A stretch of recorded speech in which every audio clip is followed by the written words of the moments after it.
Police could not instantly access details of a previous violent assault committed in New Zealand by Hannah Clarke's estranged husband in the months before he ed her and their children, an inquest has been told.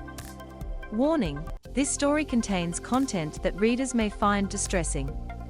The inquest has been looking into how Rowan Baxter ed Ms Clarke and their 3 children by pouring petrol in their car and setting it on fire in a suburban Brisbane street in February 2020.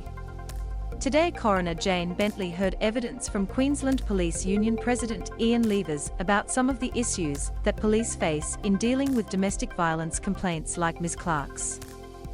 One issue raised was how Baxter had a criminal record in New Zealand, but the officer investigating Ms Clarke's complaints did not have instant access to records of the incident where he bashed a cyclist in a road rage incident in New Zealand in 2002.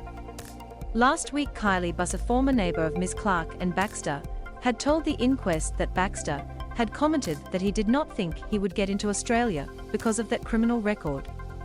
Jacoba Brash QC, counsel assisting the coroner, said the officer investigating Ms Clarke's complaints, Senior Constable Kirsten Kent, had tried to find out details of the assault.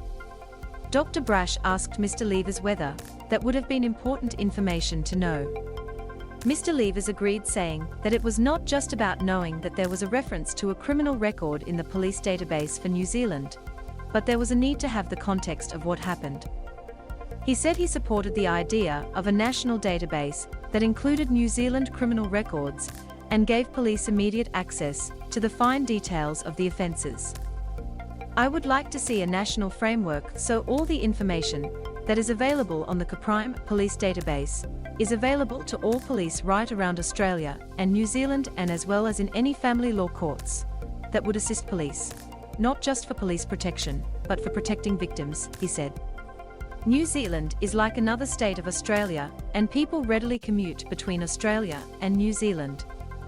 Domestic violence investigations take up the lion's share of police work.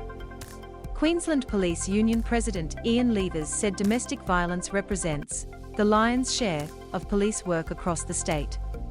Mr. Levers also told the inquest that police were tied up with family or domestic violence issues between 80 and 90% of the time in suburbs such as Kirrawin in Townsville and Goodna, Logan and Caboolture in southeast Queensland.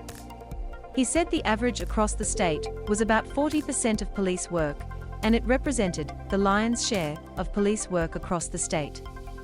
Mr. Levers also said he thought that the online component of domestic violence investigation training for police did not cut it, and that the most junior of police ended up going to most domestic violence complaints.